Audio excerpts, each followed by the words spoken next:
He is in. Hey, Theodore, shush. How you doing, everybody? This is Chris Johnson from Michigan, and this is I think our 45,322nd Oblast, and we're kicking it out. I have some amazing people on this panel, as always, and what I'm liking is the same faces I'm seeing show up every single week. I'm watching individuals who truly care about what an impassive angel is about and what it's going to be. I do have I want to touch on a few points.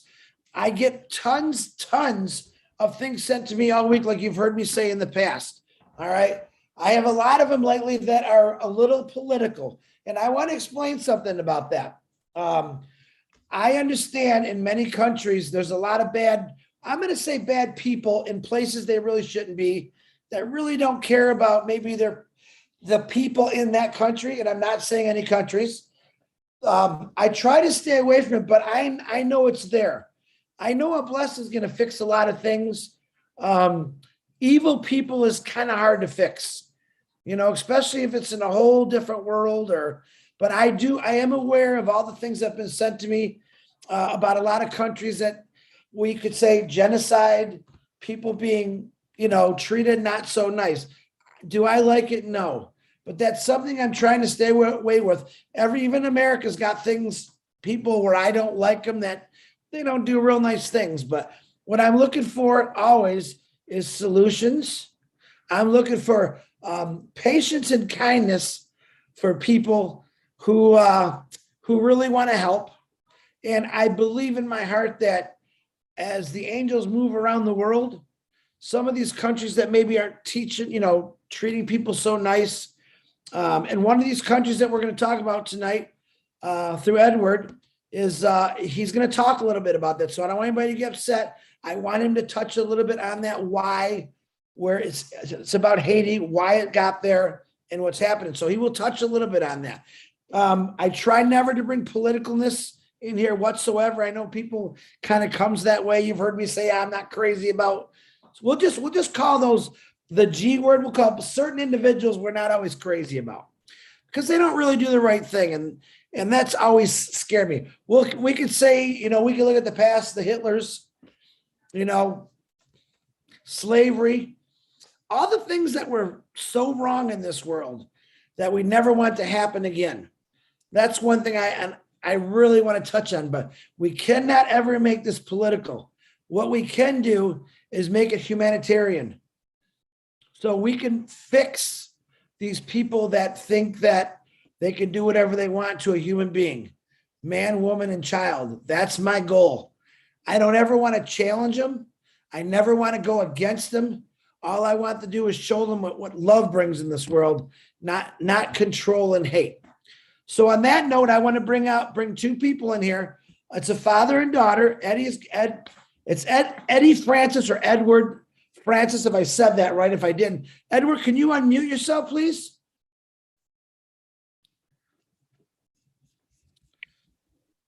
I hear something. Could you hear me now? Edward, there you are. And I know your daughter is here. Latoya, Yes. Latoya, you could jump in whenever you want with Edward. But Edward, this show is yours. Please tell us your story and what you want to do. And then once we get through that, we'll maybe have some questions and some answers. What do you think? All yours? Ready to go, Edward? Yes, I'm ready, Chris. All right. It's all yours. It's all yours. Good night to all you founders, all your kings and queens. And my name is Edward Francis. Okay. I was born in the island, a beautiful little island of St. Kitts. I moved to the Virgin Islands, US Virgin Islands, St. Croix, when I was very young. And then I moved to Miami. And I met a guy, while I was in St. Croix, I met a guy, he was stranded. And when I stopped my car, as I always does, because I always like to help people. And I asked him, I say, you look as if you're stranded. Do you know what are you doing here? So he said to me, no English, no English. I said, no English? What you're doing here? He said, Haiti, Haiti. I said, well, I can't speak Haiti's language, and you can't speak English. So what I do, I take him in my car and I take him to where the Haitians were living. We had some friends and they were staying there. And then when I got there with him, I realized that he was looking for someone that you usually go to Haiti at his house, but he don't even know the address. And I keep going back to Haiti because when I went to, I fell in love with Haiti. It's a poor country, and I fell in love with Haiti. And I've been going back and forth until I decided I'm married to a Haitian lady. And her father and myself, we got together and we built a hotel, a small hotel, very nice hotel, but small. And the father died. And in 2010, when they had an earthquake in Haiti, my wife that was married at the time, she died in the earthquake. I was also in the house, but God saved my life. And my plans, I've been in Passive. A friend of mine, I know he's there listening to it because I saw him come up there, Theodore Williams. He introduced me, he came and told me about this in church one night. I think it was a Wednesday night.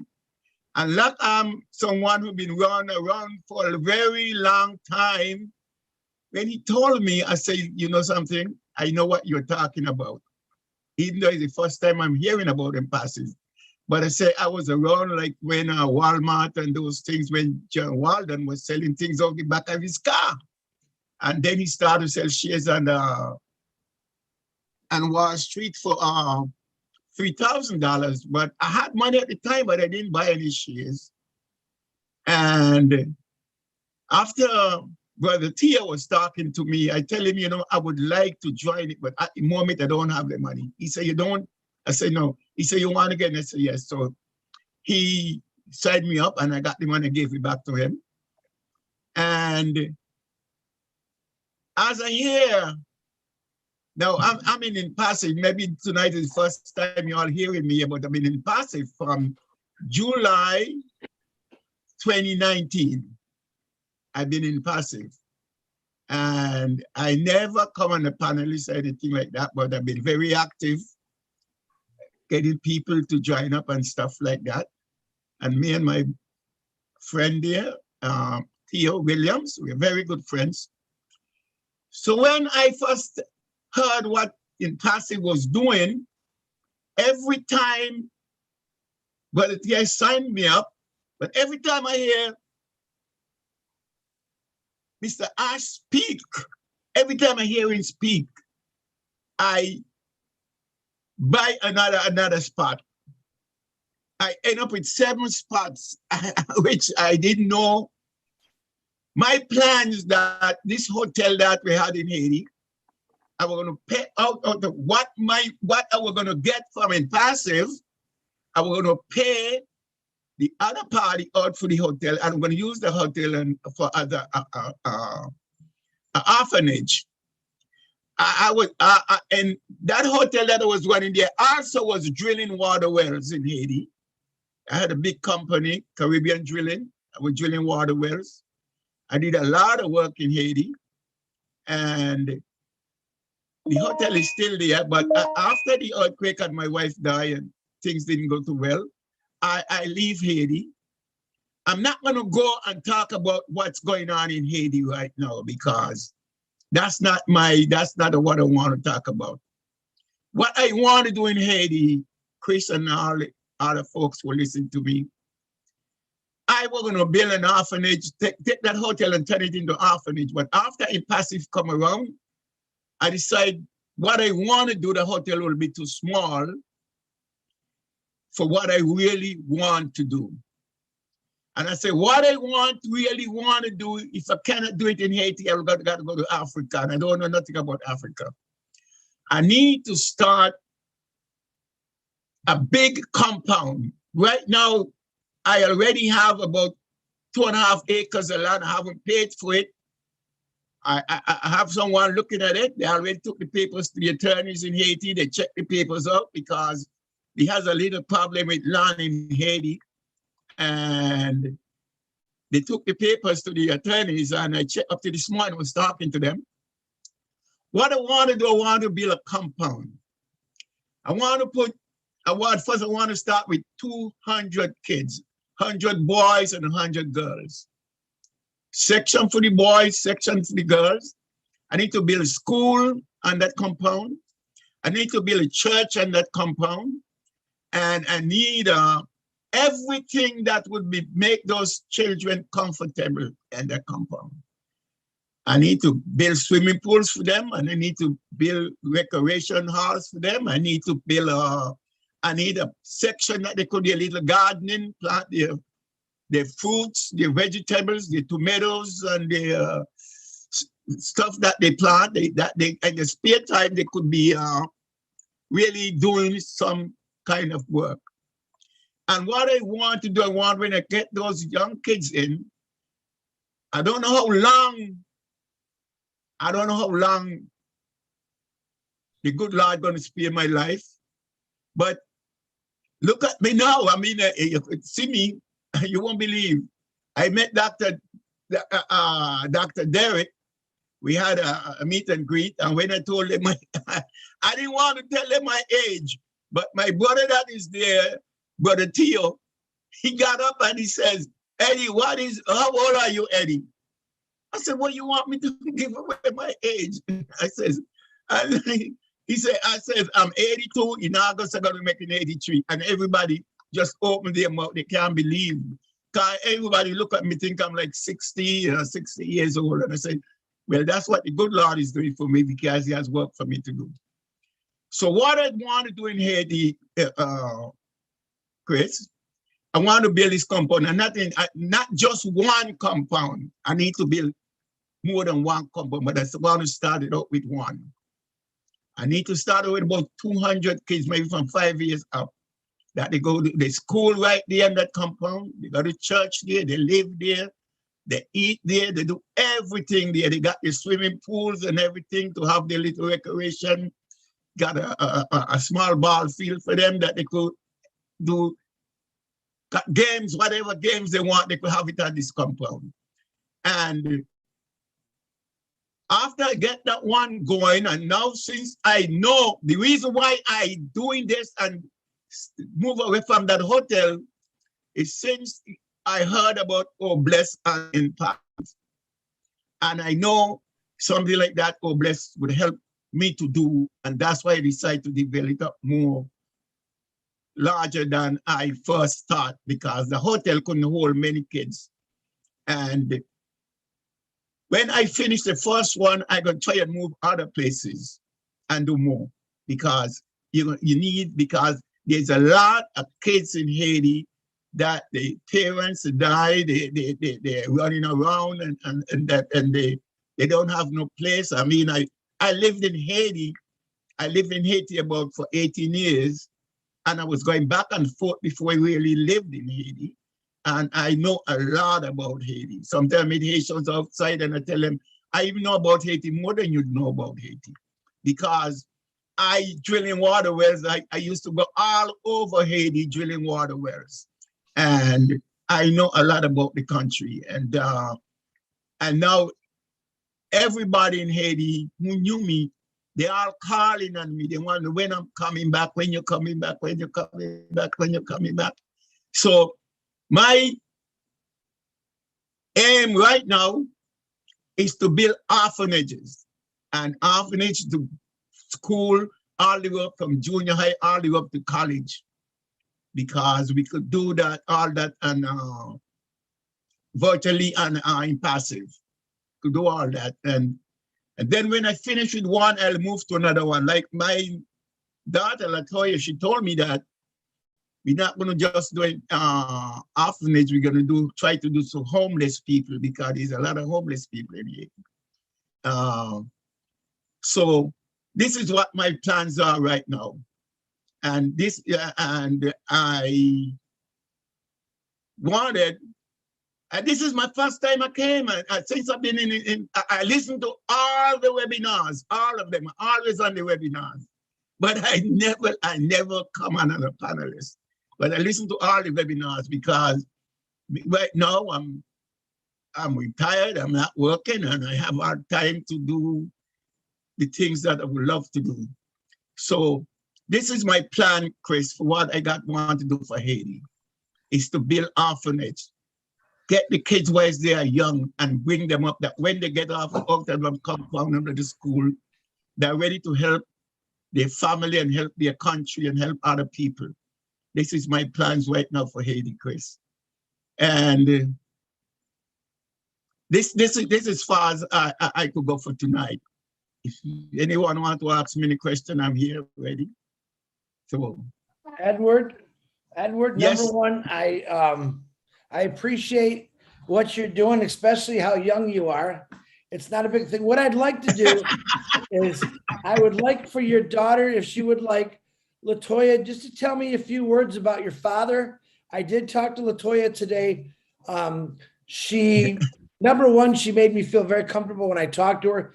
And she told me some amazing things about you that, of course, I really love. But Latoya, would you like to add anything? Just give people a little bit of information about your father. The good stuff, Latoya. Yes, absolutely. There's only good things. So, kind of long story short, my father, I did not grow up with my father. Drama and conflict happens when children are born. So it ended up that I actually did not get to talk with my dad until March of 2022. That Saturday before that big On Passive meeting, he told me all about. So literally the first time I talked to my father after so many years, he brought me to On Passive, and here I am. So, it's been an amazing journey. We talk every day, and as soon as he told me about his project, he asked me, of course, to help him get it to a platform where other people could hear what's going on, and offer their information, their assistance, any kinds of contacts, just to help us get to where we would like to be for the children there. It's very dangerous for adults. It is very, very dangerous there for adults right now. And so what happens to children when they have no parents, when they have no caregivers, no adults to help them, they are extraordinarily vulnerable, very, very, very vulnerable. So the plan is to have them be in a place that's safe. Of course, my first thought, well, let's just move them somewhere else. Well, Dad was like, no, we want the children to stay there. They have to have the opportunity to improve their country from within. And of course, finding out many, many weeks later about the, international refugee crisis, and many of those international refugees are children. So absolutely keep them in their home, where they know exactly what they need to have a better life, and On Passive will be able to give them every single tool to do that. A place to stay, food, water, shelter, security, support, education, healthcare, anything that they need. And it's just amazing that On Passive not only has the heart and the generosity as an organization to fund any needs. There's also, we can make this compound one of the most state-of-the-art places in the world. Haiti, of course, we know there's earthquakes there. So wouldn't the structure have to be, I was about to say earthquake repellent, but that's not what I wanted to say. So the place where they would have to live would have to be safe, for any, natural disasters that would happen. And not only safe for that, but safe for people coming in and out. I know OnPassive has the facial recognition and being able to give a report on people's expressions and emotional state at the time. Well, wouldn't it be great if we knew that anybody coming in and out near or around the compound, we know what's going on with them, like how they're feeling, the kids or visitors. So, the basic desire is to help the children there. And the ways that OnPassive can help them are unlimited. So that's what I would say. Thank you. Latoya, I appreciate that. I have to agree with your dad in a lot of ways, as far as, refugees basically getting taken from your country, your home, and just thrown into a whole new country. It's a shocker, especially for little kids. I really commend your dad for saying, no. These kids are the future of Haiti. These kids that are living like this are going to change things for the better. I don't necessarily think it's always a great thing. Of course, we got to protect people. I understand why it happens. I understand why a lot of little kids are just left by themselves because of evil people. That's the bottom line. And I know what's going on in Haiti, which I did my studies and from what you have told me. And that's horrible. But I commend this project because it will work. I know it'll work. You know why? Because there's people like your father, like yourself, like Theo Williams, who want to make changes in that country. And the problem is we're all afraid of the big guy. That's the truth. We're afraid of that big evil guy or girl, however you want to say it. And we don't know what to do because we don't want to get injured, hurt, or threatened. But listen to me. And this is going to sound really horrible how I say this. It's kind of like I use it as a racism also. Sooner or later, all these old people that were racist, that were grown up in a horrible way, taught about it, all these evil rulers that were brought up to be like this, they're all going to die sooner or later. And who's going to come up behind them? Not new rulers, even though it seems that way. No, these kids that Edward Francis said, no, we're going to build this like a city. I'm not really crazy about the compound word, but it's to protect them, to keep their heritage going the right way, to teach them the right things. My gosh, Edward, the first thing he says, it's going to be a church in there. Absolutely. There's going to be some educational schools there. Absolutely. But if we just pull them out of everything all the time, it's like we lose, they lose. I know I wouldn't want to be pulled out of my home, say, you got to go. That's just the way we got to change that mindset. So, Edward, I commend you. Now, I see that we have a hand up as Professor Howard. If you'd like to unmute yourself, Professor, and ask your question. Yeah, can everyone hear me? Very little. Can you just speak a little louder? Okay, I'll try to speak directly into the microphone. Is that better? There you go. That's a little better. All right. Yeah, I've got some serious problems here. I had to put the computer on the floor because before it was making so much computer noise with the fan and all, and it was just every time I get on, it's like someone's saying, "Okay, yeah, we can't probably make you out or whatever." But anyway, if you can hear me clearly, very good. I can hear you. Address this. My heart goes out to anyone such as Latoya and her dad. I mean, I think they're wonderful individuals. What they propose is something that's more than significant. I mean, we've got to do something about that problem. It's a serious problem. As when I was a kid, as a matter of fact, here in the United States, I was bullied, a lot earlier because I was like, I didn't want to fight anyone.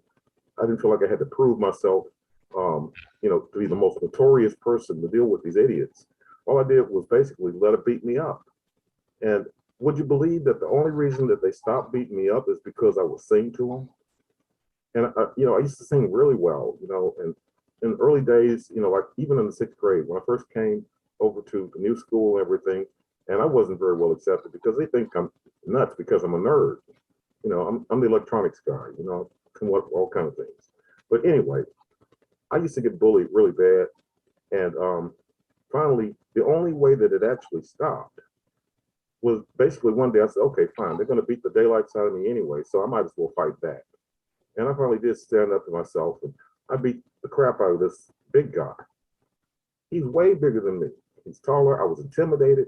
You know, one day he put his hand out in front of me, and he put it on my chest, and my heart was palpitating so bad. He said, "Robert, what's wrong with you, man? What the hell wrong with you?" I said, "Stanley, why don't you just leave me alone? I don't want to fight. I don't want to." He said, "I'm gonna beat your," you know, I'm not gonna say it, but you know. But anyway, after that, I said, "No, I'm not taking him."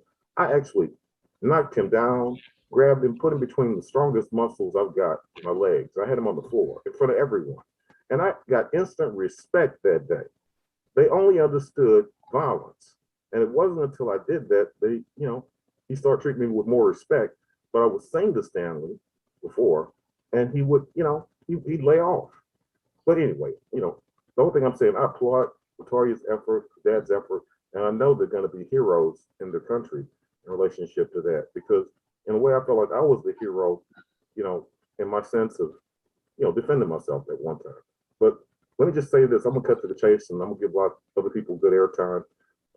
As you know, I'm an inventor, and you and I've talked before, Chris, and I had you laughing about different things a while back. I love you, man. You're just marvelous. You know, you have so much value.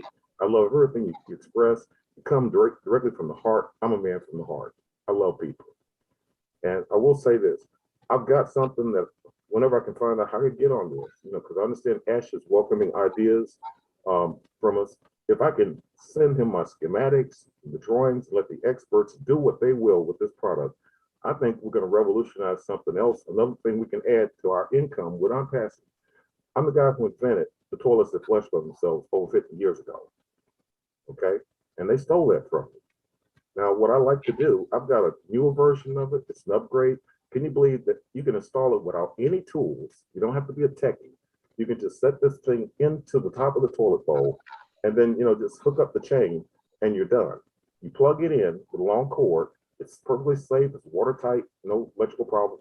The thing is I designed this thing so that anybody can install it within about a few minutes, if that long. You don't have to be a techie. Real easy to do. You drop it down in there. It holds itself in place and it will flush the toilet when you walk up to it and leave. It knows when you've used it and it flushes. It doesn't get any more straightforward than that. They don't have an upgrade kit, to my knowledge. All these companies, they're still building this thing the way I did it 50 years ago. And you have to have a professional install it. They charge a fortune for it. We can do it at a low price point. And I'm sure if Ash decides to get on board with it, I would love to just give him the exclusive rights to build this thing. I don't care if they put my name on it or not. Whatever they can do with it, you know. And I know you can probably get better in touch with Ash than I can, because I don't want to disturb him. I know he's very busy.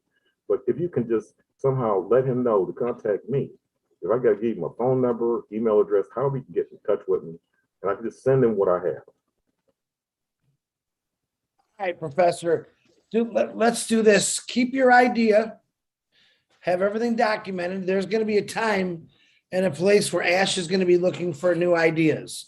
And there will be, from what I'm being told, there's going to be a little thing in your back office that you can send these ideas to. But right now, he does want to hear different ideas, but he also wants to get what he's got going first. Oh, of course. So one of those things, thank you. One of those, a lot of people have sent me ideas. I don't want you to send them to me. I want you to keep them for yourself. Okay. And when Ash is ready to start listening to these ideas, he'll listen to them. Go ahead, Julie. Professor? Yes, Julie. How you I'm doing? gonna put Chris's contact information in the chat. And why don't you just forward that, what you have, to Chris? And he knows exactly where he will send that to, okay? The best is to send him what you have. Julie, I All right. appreciate that very much. You know, I So certainly will. In the chat for you privately to you. Okay. Yeah, because like I say, I don't want to interrupt anything Ash is doing. I know he's very busy. He's extremely busy. What's a privilege when we can actually have him? You know, I just feel like I know him, you know. And I feel like I know all you guys. Y'all are just family. You know, I love y'all, Julie. And you know, one day we'll probably lay an eyeball and handshake on each other, a hug and all that. But we are on a roll. And when I tried to tell my my people that's under me, about what's going on now, because a lot of them don't ever log in. They never go to the back office. They just don't seem to do anything. I said, look, you guys need to plug in like Chris and Marty DeGarmo and Red Redford and Mr. Morlock. I mean, all these folks, y'all all just fantastic. But the thing I'm saying is, I'm trying to get them engaged because I said, look, my God, if you people just get a few dollars into your account that we don't touch yet, and then unlock it, if you have a money problem, Ashton made provisions so that nobody's left behind, as we all know. And, it doesn't get any better than that. So look, I applaud everybody's efforts with everything. And I've learned so much from you folks. You're my mentors, you're my friends. And, I've been having some technical difficulties, of course, with my computer, and I haven't been able to get in like I'd like to. But I'm trying to get more engaged. I saw this and I couldn't resist it, especially when they were talking about something near and dear to my heart. Because as I mentioned, y'all heard my story. I've been bullied, but yet I overcame it. And I emerged somewhat of a hero because people looked at me, they said, Howard finally stood up. And then they started respecting me, And that, it's a shame that there are people like that in the world, but we got to face it. Everyone is not of our heart. They're not, good people. And we've got to do something to try to eradicate that, protect people, as Latoya and her dad are doing. I applaud that. I applaud everyone's efforts. Professor, if I may, I just send it to your chat right now. Okay. And please include all that information that's there. Uh-huh. To Chris, and then, well, good. Thanks so much. Thank you so much. Julie, I appreciate you very much. And also you, Chris, y'all just great. Yeah, Julie, put your email in there too. All right. So I'm gonna double send it to both of us, Professor, please. Hey, I certainly will, Chris. Absolutely. And like I say, we don't want to bother Ash with too much. I know he's got a lot on his plate, but when I can, if we can do this could probably add to our product line because, I feel like we do a lot better than the companies that are charging people too much for this thing. This thing should have been in the home. I tried to do it years ago as a cheap version, as a kit upgrade. And that's what I started with. And then they ran with the ball and put this thing out and made a fortune and left me out. My attorneys sold me out to foreign industry. And they made a fortune, Mitsubishi and all their subsidiaries. They're in the big umbrella companies. I could just go on for days to name companies, Air Delights, Neutralis, Impo, Toto, Zern. There's just so many companies making my stuff. But I think we can compete with my earlier product because it's way ahead of what they did. I mean, we can even add speech recognition if we want to. If you just say flush and there it goes, it just does its thing, But I'll let the engineering team do what they want to do with it. I'll present everything I have, and in good time, we'll get this hopefully going. Thank you, Professor. Both of our emails are in the chat. Let us know if you got it. Thank you. Right. Yeah, let me go and look and see if I can see that. Okay, I see live webinar here. Okay. Ooh, everything disappeared when I live webinar. Gosh, I just had all that. Have the chat on. Professor, you got a Facebook? Yeah, I've got a Facebook. Uh-huh. You got my contact, probably Julie's too. Yeah, If you don't yeah. get there, just send us the information through there. I have a couple things that were brought to my attention when you said that, so that's why we're asking for that information. Oh, very good. Okay, very good. All right. Well, Right. let's get off and let other people have a chance. Like I say. Yeah, I really want to get back to Haiti. Yeah. Yes. Oh, yes. But Absolutely. I appreciate it, Professor. Yeah, I appreciate it. Take care. Okay, so there you have it, folks. Out of the blue, we got a guy named Howard, Professor Howard. If I remember Howard, he's also a comedian too, but just an idea like that. It actually caught someone's attention. I won't tell you who. And they said, get the name in the email. So, but I want to keep it to Obless. Robert, from now on, when you have those, or anyone, if you have ideas like that, I'm going to see if we can make some kind of, I know Julie's got an email where those can go, but my thing is, when you have ideas like that and other people hear them, you heard what happened to you the first time, Professor. That's why I like to keep things in people's heads. It's not that I don't trust anyone sometimes when it comes to ideas. I myself had an idea like that years ago, and I told someone and they ran with it and I lost it, but that shame on me. But when you guys hear something like this, be in consideration. Professor probably put a lot of work into that, and just ignore what you heard and let it run. Let Professor do what he's got to do. All right, back to Haiti. I want to get back to Haiti. I want to ask LaToya, if I call you TY, I want to ask LaToya a couple questions. Now, LaToya, I talked to you for a couple minutes today. She was like in shock, which I thought was funny. Oh my God, hey. I'm like, hold on, take a breath. It's just me, normal guy here. What would you do? Do you think that you can assist your father and either make it better or your ideas? Have you talked with how your ideas, you've talked with your dad about this, what you'd like to see also? Actually, honestly, no. This is my dad's idea, his project. I was, there to happen to be in a good place to make the connection. So I haven't really thought about it very specifically about how I would be involved, but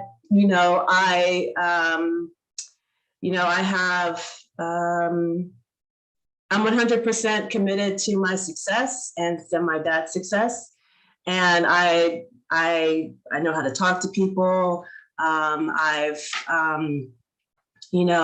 worked with kids, I've worked with adults, I've worked with a whole range of people. So almost kind of just whatever it takes, whatever I can do, wherever my area of expertise. If it's not my area of expertise, I'm great at connecting people. So basically I would do whatever he wants, whatever he asks for me to do. I know you're a social worker, correct? Yes. Yeah. So I'm sure, and I always say this, so you guys have heard Edwards. Uh-oh, we just lost Edward. He's having a warning signal. You guys have heard, that sounds like he's got some kind of, we used to get tornadoes. I remember hearing that noise on the television. I don't think he's hooked up to a machine, right, LaToya? That wasn't. No, he's in Florida. He's in Florida. So there's probably weather related alerts going on. Yeah. Mm-hmm. I was hoping you were going to say, oh my God, he's on one of those heart machines and we just heard a flatline sound. I don't want to hear that noise. So that would be the kicker to it all. But so anyone that have listened to Edward, what he had to say, and if you guys notice, I'm trying to go all over the world with this. I'm trying to get in different countries. We were in the Philippines last weekend. We're in Haiti this week. I really want to hear every country. The lady, Emily de Guzman, who was here last week, which I call she found me. I didn't find her. Okay. What she did and what she brought out is the same thing that Edward's trying to do for Haiti. That's what I'm looking for. You guys don't know it. Ashma Farah wants us to look for diamonds in the rough. In other words, and that's what I call a diamond in the rough. We all represent a passive. We all represent the angels. But if each individual represented their countries and we all come from different countries, imagine what we're really get, that's really going to be, we're going to clean a lot of things up and we're going to help a lot of people. So I am looking, myself, Julie, Marty, Red, Lynn, we're all looking for individuals. And I'm not going to say that want to shine. I'm going to say that just want to talk about helping people, doing things different. And I know there's a lot of you out there that's already brought up many, many amazing projects. I know Mike's got the going on in the freeway in Africa. That's an amazing thing. I've heard some phenomenal stories from all of you of what you're going to do. And I know that you're going to do it. But if we took, I don't know what we have in the screen because my eyes are shot tonight. How many people we got in the screen? Let's say y'all came from a different country. And from what I see, it looks like we got, I don't know. It looks like over 200 to me. I could be wrong. My eyes are horrible tonight. Can you imagine if each one of us came from 200 different countries and each one of us had a story like Edward or like Emily from last week, and each one of us wanted to do something for the children, for the women, for families, for homelessness, for poverty, for humanity, just one individual. And we all took that back to our home country and we made a difference. One person can make a difference. I don't care what you say. One person can make a difference. Ashma Farah, he made a difference. All right. Julie Wen, she made a difference. I'll talk about Julie for a second. She came out of nowhere. They started the Julie Milo show. Everyone said, wow, who's this? And I used to tease her all the time. I would say jokingly, who let the little Asian boy on the webinar? It was our private little joke we always had. You know, funny stuff. And Julie Wen has literally built an empire of helping people through Impassive. Marty DeGarmo. Everyone knows who Marty DeGarmo. Same thing. He hates when I talk about him. I'm proud to talk about him because he's there to help. Not just his family, the entire world, whoever asks. That's a pretty good thing. But if each one of us dug into our own roots and remembered things or seen things or know things that are going on now, and we could fix those, that's when the world gets better. When some of these old, miserable, rotten people eventually phase off, we'll say phase off. I don't want to sound too cruel about it. All right. And we have people like you teaching your kids that, yeah, this was wrong. We don't ever want to see it happen again. We have to change it. We're going to see some amazing changes. And it really is all because of Impassive and the power of the people and the foundation and what we're going to do, period. It's that simple, guys. I'm letting you know that this is this simple. We've already changed things. Now we got to do something about it. And that doesn't mean put our berets on, put our army boots on and march on. No. We're going to do it in a positive way. We're going to do it with love and we're going to do it with kindness. Are we going to come across some mountain men, mountains of ignorance, mountains of negativity? Absolutely. Absolutely we will. But 1,500,000 to start, ain't many people that's going to stand against us. Let me tell you that. Because technically we're trying to help out their country. Every country. So, all right, I'm ranting here. Ty Young, please unmute yourself, please. Hello. I just want to say to Latoya and Edwards that's a beautiful idea, and I want to help all I can in any way I can. But I wanted to just ask a question about it too. I was wondering, how are you going to make sure the people that you staff such a place or such places that would be okay psychologically and be able to trust them around all the kids? That would be my question. So I don't know how that's a big undertaking, you know what I mean, to screen people and hire enough people to help, you know what I mean, that's going to help the kids, not abuse them or do something. Because you hear all kind of crazy stories about those kind of facilities that abuse children, you know, and that stuff happens, and I don't even want to hear it anymore. But anyway, that's just my question. Oh, so Ty, thank you so much. That is actually a very, very good point to bring up. And that's kind of why I brought up the security that Impassive can offer when it comes to the AI and the technology. You know, so working in any state in America, so I'm licensed in the state of Tennessee, and working as a professional, you know, with children, there's a background check, and then there's another step. There is actually more intense background check when you're working with children. So there is a standard for making sure that anybody who works with children basically is properly vetted. And I know that with staff, you know, the AI portion where we can, you know, see who's coming in, who's coming out, you know, so I think keeping, you know, safety of the children in mind at every level is important. And thanks, Ty, for bringing that up. So however Impassive can assist in the most secure safe way is how we would handle that. What do you think, Ty? That answer your question? Because you asked Yeah. the right question to the Yeah. right lady. Yeah, I mean, I just something to think about that people's, you know, it is something, it's a big thing to think about. I just wanted to help with the conversation and give other people same thoughts and same ideas so that they, you know, if they decide they want to do the same thing, what it actually takes, what it's going to take. It's anything can be just money, you know, it's going to be a lot more trust, honesty, sincerity, love, compassion, and that's a lot to ask from, you know, who knows who. That's why I said that anyway.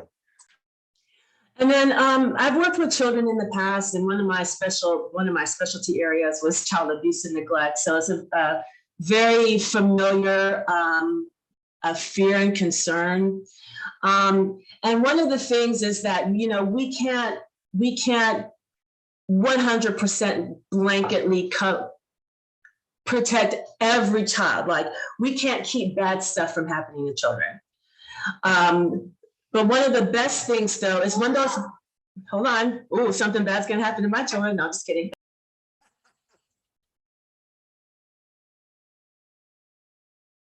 Do that live, guys. That's a mom right there. That's good, Latoya. You're okay. Okay, so you can't protect children 100%. You know, we would love to do that, but life is life. Things happen, bad things happen. What we do is we try to work on minimizing the distress that occurs.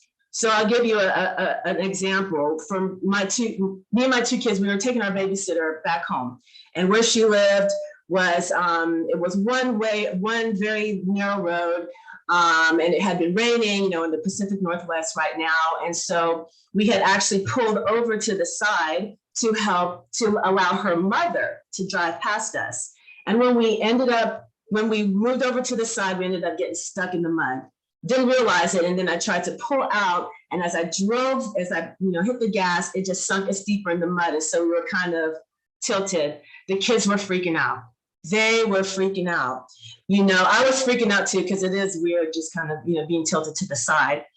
But what happened is that it was technically a trauma. Okay, they were distressed about it. They were scared, you know, and I could not stop us from getting stuck in the mud. But what I could do was help ease their distress. Hey guys, we're fine. We just got stuck, you know, and doing the explaining. So even if something unfortunate happens, we hope that it doesn't, but we can't control that.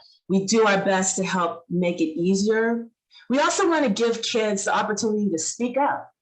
That's one of the things that kids don't really have. They don't have the opportunity to say, hey, this is going wrong. This is how I feel about this, you know? And so giving kids a voice helps to protect them, because things that happen to them, bad things that happen to them, usually happen in secrecy. You know, we don't know what's going on. They don't have a voice. They can't say, hey, we're in trouble, we need help. So also giving kids a voice to speak up for themselves. Because for my kids, they had a traumatic experience, and what do? They talked to me about it. You know, for a good long while, my daughter brought it up. Do you remember that time we got stuck in the mud? Yeah, that was kind of scary, wasn't it? Yeah. But we got to eat chili because my babysitter took them to her house while I was waiting for her dad to come pull us out. You know, they got a chance to eat chili, and they got a chance to see her animals. She has like rats, and, you know, so it started off as a traumatic experience, but as we processed it through, it ended up being just a funny memory or a weird memory. Like, you remember when that happened. So, you know, being, you know, mindful of giving children the authority and the voice to speak up for themselves, and to have on passive there as their angels. Thank you. Very good. Thank you. I think we found another diamond in the rough there, Julie, Marty, Lynn. I'm really liking Latoya. Yeah, I have to agree, Latoya. It's almost impossible. I mean, there's people in your own backyard that might be doing something pretty bad to children right now. That's the hard part. I think we all got good plans. We can help a lot of people through that. And it was a good question, Ty. I think Latoya answered that with very good professionalism too. So thank you, Latoya. All right, Engineer Mike, can you please unmute yourself? And thanks for the question, Ty. Hello, everybody. Good evening, our leaders. Another great day here in our Compassive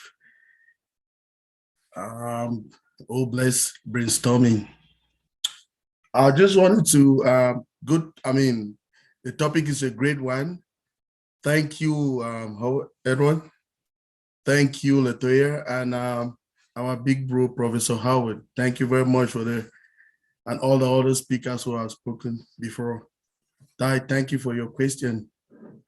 So I wanted to know if, Edward, if you have any connections, if you've gotten connected or Latoya with one of our sisters, Amadine Dakotin.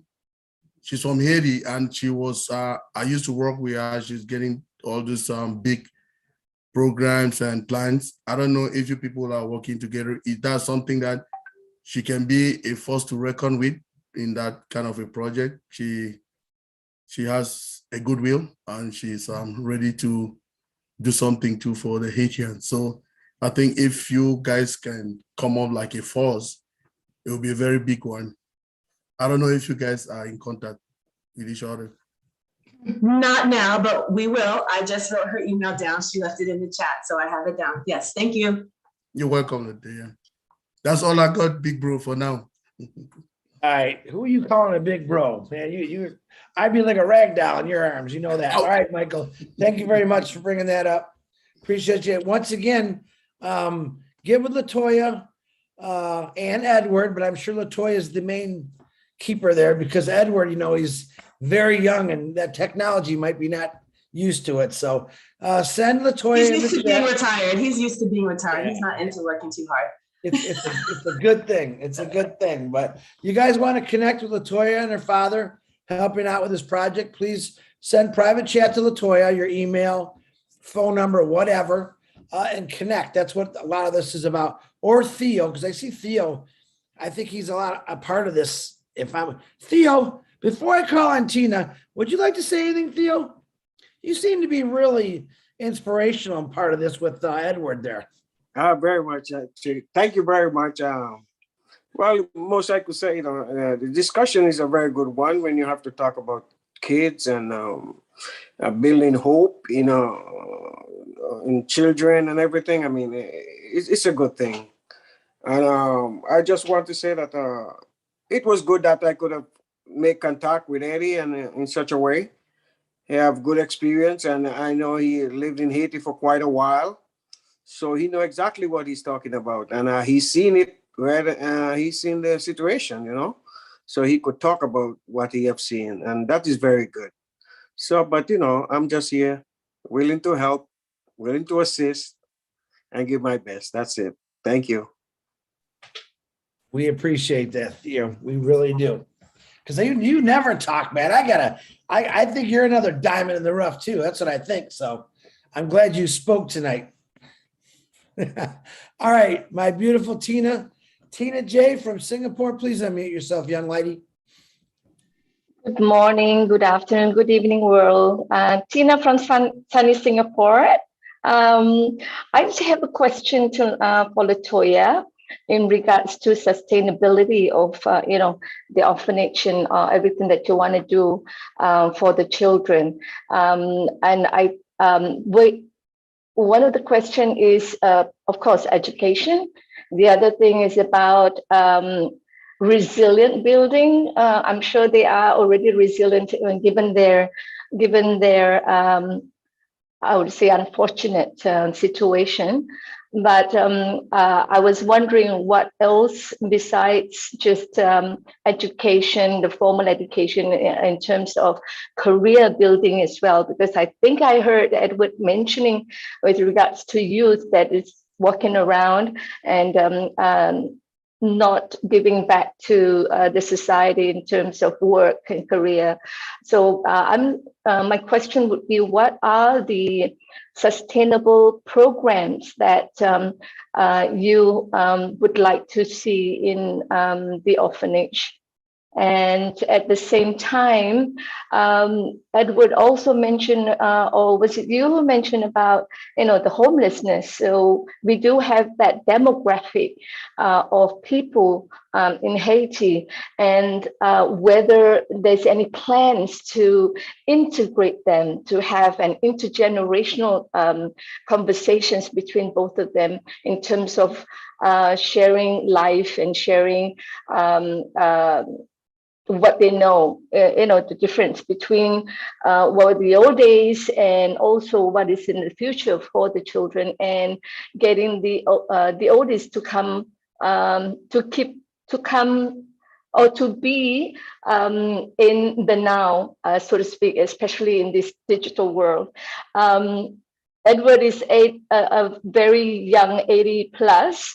We have veterans here in Singapore who's very techy at the ripe old age of 88. So, so that's why I'm saying, is there any plans for intergenerational conversations for both of them to come up and be in the now? Yeah, thank you. Well, Tina, wow, that's a beautiful idea. So this is my dad's, dream for what he wants to do. And really we've only just now started getting an opportunity by talking to you all today to start really fleshing some of the details out. Because it's going to be a huge undertaking, very, very big. So one of the things that my dad had mentioned to me when we first talked about it is that he does want for the children to work. I have a 4-year-old, and she loves to help. She's always willing to, do whatever it is. She gets a little bit bossy sometimes, but that's how kids learn. That's how they learn to, assert themselves. That's how they learn to be part of the family, because we all have our roles in our family. And, we don't want it to be, we're just here protecting you, we're giving you an education, and we're secluding you, from your community or from your society or culture. Yeah. So absolutely, we would want to be sure that they did have the opportunity to work, because like Dad mentioned, planting and gardening, like my kids love getting out in the garden, being able to do that. Just planting seeds, even if it's, they're little enough to just plant a seed, and watch it grow. If they can help around the church or any other structure there. One thing my dad, left off the list, of course, a clinic, some type of healthcare area. So I know when I was young, my ex-stepfather was a scientist, and I would go to his lab. I had so much fun. I didn't know what I was doing, but I got to look at stuff. I got to look at microscopes. I got to, do all of these, adult things as a kid, because I had the opportunity to do that. So making sure that the children do get opportunities to interact with their, the intergenerational conversations, absolutely. So yeah, thank you so much, Tina. That's a great question. And with the homelessness as well, that's one of my passions, is to, there's so many empty homes, or investors buying up a lot of homes and trying to sell them, for vacation properties. Like, people can afford to go on vacations, and the ability to buy an affordable home first time is out of many people's reach. Or there's a lot of like commercial properties, like multi-residential places like apartments and things like that. On the market here, out here in Seattle area, you know, imagine, you know, like having, you know, putting that together and, you know, fixing it up for, you know, for homeless teens or, you know, for homeless vets, you know. So, I mean, homelessness and addressing that as an issue culturally, absolutely. And how can we get the children involved? What are they, how can they see people going from homelessness to, you know, doing something, having a place to stay that's safe, that's earthquake resistant, you know, that protects them. Because one of the best things for children is to have a home. My children have a home here. You know, they walk in on me showing me something that's broke because this is their home. You know, there's no limits for where they can go and what they can do or what say they have here with me. So, you know, giving the children the opportunity to see somebody go from, you know, living on the streets or living, you know, in insecure housing, and doing what they can to help, and then going back to their home and going back to where they live and feeling good about what they've done. Thanks, Tina. Thank you, Latoya. Great sharing. Thank you. You know what? I just want Latoya to come with me everywhere I go now because she answers questions really good. Before, I have to bring someone on because he said if I don't bring him on, he's going to beat me up. So Marty, he has something important to say. Marty, can you unmute yourself? Please, Bruce and Narelle, I apologize. I don't normally go out of turn, but he's pretty demanding. He wants to say something. So Marty, you go right ahead, brother. It wasn't quite that bad, everybody, okay? I didn't force them. I just wanted to talk because I've got to go. Latoya, you are a diamond in the rough, and so is your father. Now listen, here's a prime example of not having to reinvent the wheel. If you get money in Edward's hands, Edward's going to do the right thing, right? I mean, you don't have to go out and redo it. There's a lot of people out there right now doing it with nothing. If Oblast can bless them so that when they do it, they can do it at a big scale, it'll change somebody's world, many worlds. So that to me is so powerful. And yeah, Latoya, I don't know where you've been, but don't disappear again. Because there's a lot of people out there, I said earlier, there's a lot of people, diamonds in the rough, and we may miss them because the person above them, I'm not saying this is in your case, Latoya, but sometimes the people above them are turds. Yeah, I don't know what else to call it, but they're not diamonds, so they could care less if you're seen or not seen. But I love finding new people like that. I mean, this is what made the company strong, and we got a few more weeks. We got to keep doing that. If you know somebody's out there that you think when you hear her, she sounds like Latoya or her father, grab them because they do have a voice. And I know on this side of the world, we listen to that voice because that's what I love doing that. And that's what matters. Nobody needs to hear me every day. There's new things coming up. But remember, that's Oblast. What Edward said, that's Oblast. How many people would it take? $10 a piece, and he could build a compound or whatever you want to call it, a big one, a real big one. And it could even be earthquake proof. By the way, Latoya, they do make earthquake proof buildings. They're on rollers. Big ball bearings. They have them in, I was in Taiwan, they have them. I believe the Philippines has them. Oh, I know Singapore has them, right, Tina? Yeah. They're made of That's right. We do have it. Yep. There's two types of earthquakes. The ones that go up and down, they're pretty nasty. But the ones that sway back and forth, they work pretty well with the ball bearings or whatever. They're huge. But yeah, anything can be done, like Ask Me Before I said. And we're going to have the resources. We just got to focus it on the right place.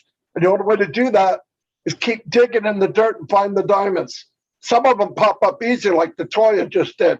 But it's because of this platform that she even had a place to say something.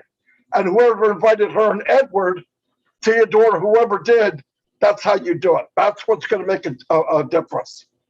And I did not cut in, Bruce, because I love you. And Narelle, I would never cut in front of you because I'm afraid of you. So, Chris, give it back to him. No, I knew you had to go. So Marty, thank you for that. I'm going to say this real quick. I know the last couple of weeks, it's been tough to do webinars. A lot of people say, what should we talk about? I was actually talking to Julie about this last night. I said, I have the easiest webinar because people already have this in their heart and in their brains. I don't really have to talk about products. I already know how great they are. I think I have the easiest webinar possible to run because all you got to do is come on and tell us how you want to fix things. It's pretty simple. It's pretty simple. So I'm really excited to be part of Obless. I really am. And LaToya, I said, I've found more gems on this website and they're popping out all over, but I know there's a lot more out there. I know I'm looking at a lot on this thing. And guys, really, that's what we're looking for. I mean, I'm going to bet $1 million LaToya did not come on here to be this vocal, even though I've heard her talk before, but she's answering these questions like she's been doing this for years because she has. She's a social worker. All right. Now her skills are phenomenal, but I know I'm not a social worker. I got a daughter that's a social worker. I can't compete with these ladies, but I can learn from them. So you don't really necessarily have to have the educational you hang around with LaToya long enough, you're going to understand what her goal was when she became a social worker. My daughter drives me up the wall because she comes home every day and she tells me about what she had to do. Her challenges see, I can't even speak right, but it's pretty interesting. But I'm learning from her. I just don't know that I am. But then I get someone like LaToya on here. I'm like, okay, I know exactly what she's talking about now. So, all right, I got to get back to these individuals. It is, listen, Brucey, I'm going to let Narelle go first because I'm a gentleman still. And I know you're waiting, but Narelle, I know Bruce is going to say, you go right ahead, Narelle, right, Bruce? Yes, I was going to tell you that anyway. I knew you would. So, Bruce, I appreciate it. You are a true gentleman. Narelle, I hope you're doing great. Good. It's good to see you back. Strong as ever. You went through some tough times. Go ahead, Narelle. Let's hear what you got. Thank you, Chris. Thank you, Julie. Thank you, Lynn. It's always an absolute honor to be here on the Obless platform. I wanted to thank you also, Bruce, for letting me go first. I wanted to thank Edward and LaToya and anyone else who spoke today. But LaToya, you touched a part of my heart because I was misdealt with as a child. I am Narelle Walk-On from Australia, and you wouldn't think that it happens. And Australia is away from a lot of countries. We are a very rich country. We are diverse. We have everything we absolutely need. But my heart always goes out to the children. One of the things that you mentioned was giving the children a voice. Now, back in my day, when all of these things happened, basically growing up in a religion or church, and this isn't against any one of them, it was said to not talk about things, brush things under the carpet. You were never given a voice to even feel confident enough to say, hey, this is happening to me. A few years ago, I put together a program called Hear My Voice. Really a beautiful program put together for young girls in particular. And it's not necessarily not saying that boys are not misdealt with, but mine was because I am a woman that I can relate to girls. But that absolutely hit my heart because it is a big thing for children to know that they are heard. And I always said to any child, keep speaking, keep saying, because sooner or later you will hit the right person who will listen. That's the big deal. We as adults, both male, female, need to listen to what our children are saying, because in between those words sometimes is hidden sadness and fear. Fear of stepping out, fear of being told, don't be silly.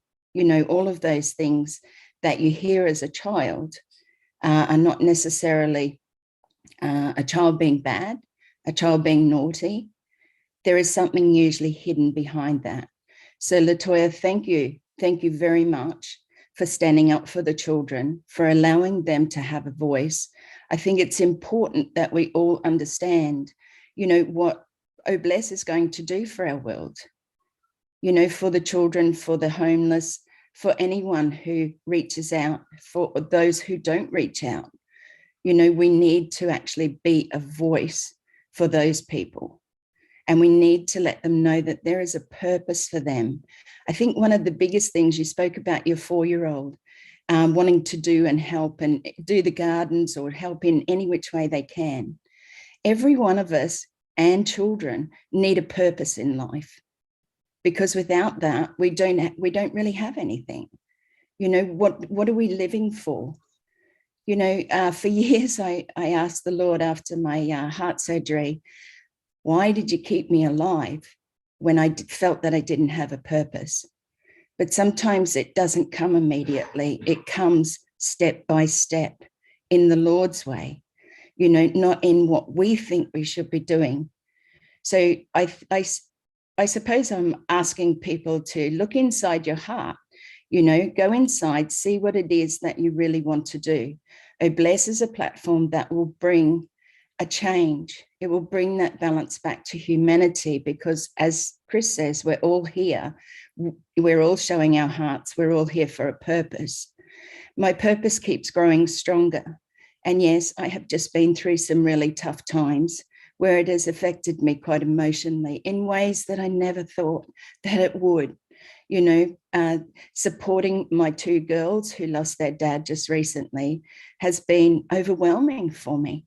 You know, you talk about the relationship with your dad, and blessings to you, Latoya, for reconnecting and seeing the vision, because that is hugely important for your dad as well. I think, you know, supporting others is a big deal. It isn't just words, it's showing of love. And you certainly show that, Latoya. So blessings to you, blessings to everyone here. And thank you, Chris, for allowing me this platform to share today. So thank you so much, Noelle. So the way that I interact with my own children, because I'm a single parent, went through a very stressful time last couple of years, and I wasn't, you know, my own parenting skills definitely needed some work. But what I really kind of discovered is I treat my children as equals. You know, they are people. You know, what I tell people is I treat them like roommates. You know, they live here. They're roommates that are broke. They don't pay any rent. You know, you have to do everything for them. You know, sometimes you have to take them to the bathroom, you know, but you know, you're a caregiver. You know, a caregiver is basically what I am for my kids. I'm there to take care of them, but I'm not there to change them or apply my unhealthy expectations to them and their behavior. And a lot of us don't know. A lot of us just are not raised that way. It took me years working in the field.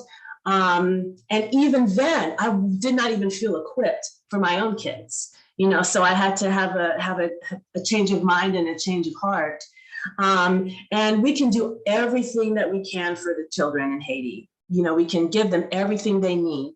But if we don't give them voice and authority and autonomy, you know, they would be growing up still in a very unhealthy way, even though we are thinking that we're doing the best for them. Absolutely, Latoya. And I think you're right. You know, like we can, as adults and as males, females, I've always said that I don't want to throw money to people, to those in need, because I don't think it's about just the money. I think the Apple's money, whatever you want to call it, is going to help in many ways. However, it's building that structure, building that platform of allowing them to grow the way that they need to grow. So particularly the children, I was a single mum for many years. I still am a single mum. And it's a struggle out there for any single mums doing the job of both father and mother. And, you know, they say that you can't be the father. Well, you're right, you can't be. You can only be a mum to your children. But by crikey, I can tell you it takes greater strength to step up and do the loving parent, the disciplining parent, the parent that's got to be there 24/7. So kudos to you for raising your children and being the person that you are. So thank you. Thank you, Narelle. I appreciate it. Thank you. Wow, this is really becoming really deep here. I love this. Very good, Narelle. And to anyone that had to go through what Narelle had to go through, I apologize. I didn't do it, but I think the world owes you apologies. It's a weird way to say it, but that shouldn't happen to anybody. So as a adults, man, adults fail the children, and I tell my therapy clients, you know, when we deal with like childhood issues, you know, I'm a mom, and I know that however my children come out, it is 100% my fault, good and bad. Latoya, we can have a discussion on that. And that's the way, listen, and I have friends that were the most perfect parents in the world, and their kids got into bad drugs. Actually, one took his own life because of heroin, 20 years old, and they were the best parents in the world. I think it's, you know, in this world, there's just, the devil gets in certain people, and the devil knows how to attract those people to people that maybe are a little down or whatever. Just, I always say, you got to keep your eyeball out there all the time. For an example, a funny, cute example, my neighbor and I were outside in our front yard watching the neighbors across the street blow fireworks off last night. Traditional, you know, love it. And he was standing like in his garage, and the firework canister had tipped over and it shot right at him. And it blew up like a foot from his head. And of course, I'm laughing because he didn't get hit. And he didn't even know what happened. And he looks at me, his ears are ringing. I said, "Come here, Jeremy, come here." I said, "You always got to be aware of your surroundings no matter what. Even when you're having fun, because that's when the worst things can happen." So I think a lot of you parents, don't take it so hard, because you all want good for your kids. And no matter what you do, Latoya, you can take your kid to church every single day. You can feed them the best food. Sooner or later, they're going to eat that Twinkie. Sooner or later, they're going to drink one of those drinks. It's normal, but that's called, I think, just growing up. But I think everyone really wants the best thing for their kids. But I want you to think back when you were a kid. Did we always listen to mom and dad? Nah, we didn't. But don't take such heart. If your kid does something wrong, your kid made that decision to do it, just tell them don't do it again. You know, that's the consequences. So, Chris, can I just so it is good to know that so that's great, you know, and we're doing that at a young age. You know, I definitely make sure that my kids have good direction and guidance and boundaries with it, and they can do their own thing within, you know, what I say do. And even if they do things, because I'll tell you, my son is 7 and my daughter's 4.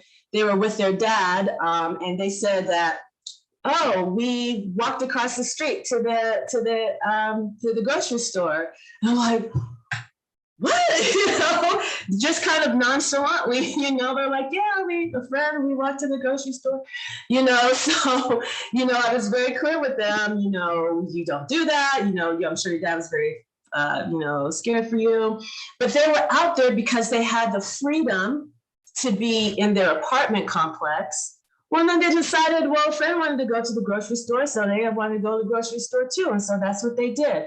They walked there, they walked back. You know, we didn't, you know, we didn't punish them. We didn't, you know, we didn't turn it into like a World War III. We shared with them how concerned we were about what they did and what do we do the next time. If a friend says, hey, let's walk across the street. Well, we say, no, I can't. I have to talk to my dad first, or I have to talk to my mom first. You know, so it's letting them make the mistakes too, and then helping them process so that they do better the next time, and not coming down with them with a heavy hand. Because what did they learn? They just learned that, well, you know what? The next time I'm not going to tell mom when I go to the grocery store. I'm still going to go, but I'm not going to tell anybody about it. Thank you. Chris, sorry, can I just step Narelle, in? go ahead. Yeah, I know, and then I'm off, sorry. Chris, you touched on something about, you know, doing the best job you can as a parent.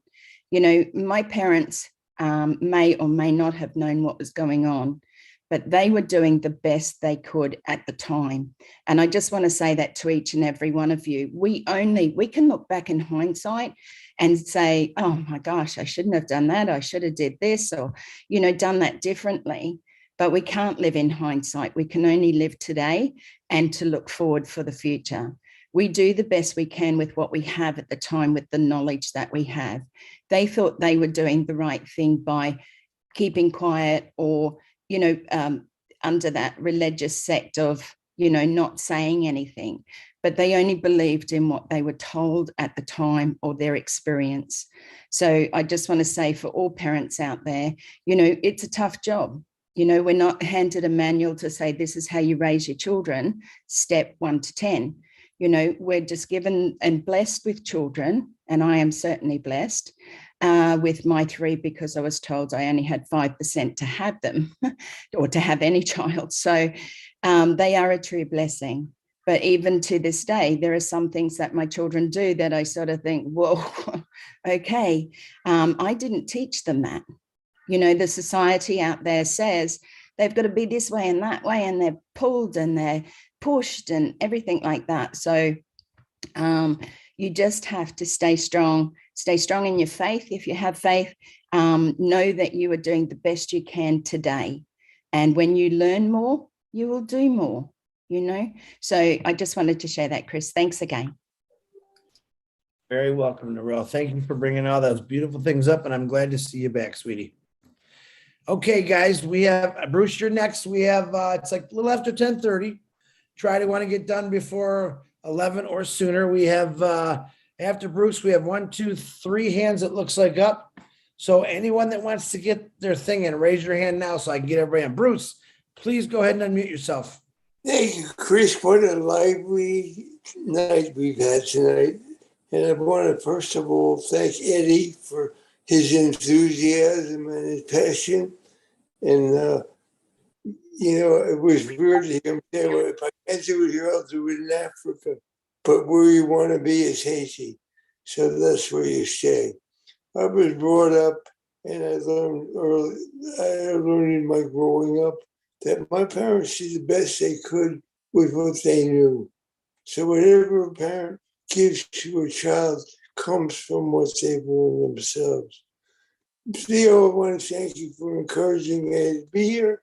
And I want to say to you, Latoya, you're not a diamond in the rough. You're a treasure found. And you've always been a treasure all your life. And what Ash always says, we should understand that we're all perfect. And we should teach our children about their perfection, about their goodness and their qualities of abilities that they have that they don't even know they have yet. But, you know, when I was in East Africa, I was involved with a group of addicted mothers. And they were homeless because they had nothing, because they used all the money on drugs. And my friend opened up a house called Malaika House. I think Malaika means miracle or hope. And but the one thing they didn't have really was she found the place, but there was no mission statements. And it's very important to be organized in a place of knowing what the mission is and writing it down. And I know you as a social worker know how to do that. And those kind of things are important because if you don't have focus, you don't have a strong foundation. In our program here, we call it, if you look at the sign behind Chris, behind most of us, it's lifting up humanity. Here we are, we're lifting up humanity, children of all kinds of ages, because they're orphans. One of the things in Haiti is also there are a lot of homeless orphans, a lot of children who are on the street. And when they're on the street, they have a tendency of learning how to survive, and they learn the habits of survival on the street. And part of that is how do you lift those people up? How do you know who's not going to hurt? It's not just adults that can hurt children. It's children who can hurt children. And teaching them how to be kind, how to be passionate, how to have hope themselves is a lot of what will happen in the communities you want to build up. But it takes time, and it takes a lot of people. You know, I'm not saying I have no idea where they'll come from, but a lot of them will come from the Haitian community. And a lot of times those people in the Haitian community are filled with despair themselves. And when they see you try to do something that's just for children, they want to come aboard to help. So it's very important to involve the Haitian community in any effort that goes on, because this not only the children's home, it's the Haitian home. You've had a lot of hardship in Haiti. You've had terrible floods, you've had terrible earthquakes, and all those things can be remedied. And because you have terrible floods and terrible earthquakes, you have terrible water, and you have terrible nutrition, and all those things can be helped with or blessed. And like I've already said, even if each, not that it would happen, but ideally if each almost 1.5 million founders all gave $1, that would be a lot of help to start this. There'll be a lot of people other than just the people in on passive say, well, help you get funds to us also. You know, because that's what's important. Because everybody in the world today wants to help other people, the majority of people. And so I commend you on what you're doing. I commend Eddie on what he's doing. I want you to be assured that you have the support of everybody here. But always remember to have the vision of what it is that you're trying to create. Hold on to the vision, just like Ash held on to the vision of On Passive, which he had no name for to begin with. And look how it's grown from what he originally wanted to do to where it is now. So as long as you stay focused and have a strong base, that would be important. But like I say, you are a treasure found, and your father is a treasure found, and everybody here is a treasure found. So I commend you, and I think you know as well the homelessness is in Haiti too, and what the complexities of the situation may be. So thank you so much, Bruce. That was a beautiful compliment. I appreciate that so much. And so, you know, Haiti is one of those countries who has had a refugee crisis. So many refugees around the world A lot of them here in America are from Haiti.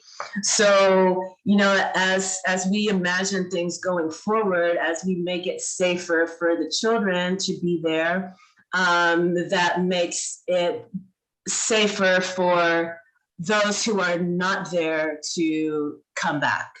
So that also opens up the opportunity for people to feel safer coming back to their home, because people come to, you know, people leave Haiti, you know, in terrible circumstances, and, you know, they get here and they are treated awfully.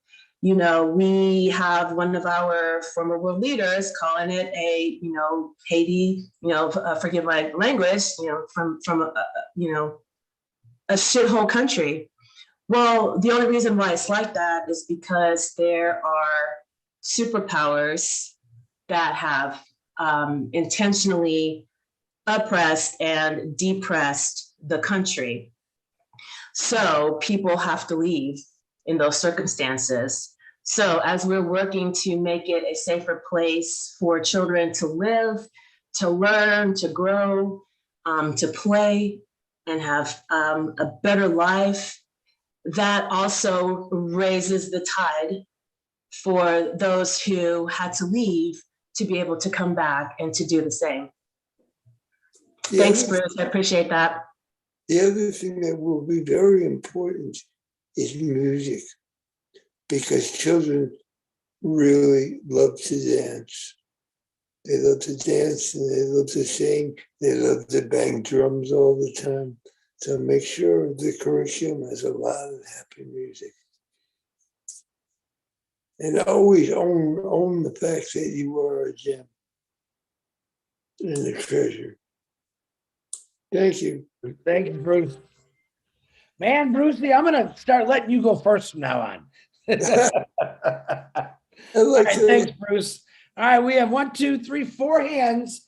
It's almost 11:15, so I'm gonna make last call for hands. I'm gonna get these 4 in, and we'll call it a night, because I know a lot of people got to go to work tomorrow, and probably a lot of you enjoyed the 4th and are a little tired. So, Musharraf, if I said that correct, Hussein, can you please unmute yourself? Thank you, Bruce.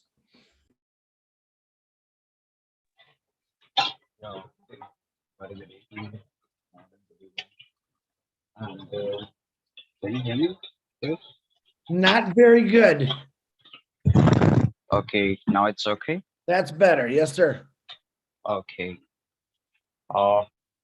Actually, Perry, I just asked you one question about that. You're working like at the children basis. So, what do you think about like special children? Because I'm also working in this social work long time. So we are looking for like and notice like some special children from in this particular work. So how you manage about the particular special children about that? Because you know it's like 100 children. It's like some 1 or 2 the special children is very talented, and this type of children we want to train personally for that as a, you know, as a brainstorm. So how you manage from there? Because last time you just come to our webinar and say you are the psychology, you'll work from there. So how you manage? Just simple questions I want. So when you describe, when you are saying the word special, are we talking about special needs, or are we talking about those diamonds in the rough too, special in that way? If you could clarify, please. A special means is like you know, we say like some abnormal children. It's like they have a knowledge, they have a very strong brain, but it's not like normal children. They have to do a work like that or something. I think you understand now. Yes, thank you. So I could see that would come in a couple of different ways. And again, it would be a very, very huge effort. Hold on, I'm sorry.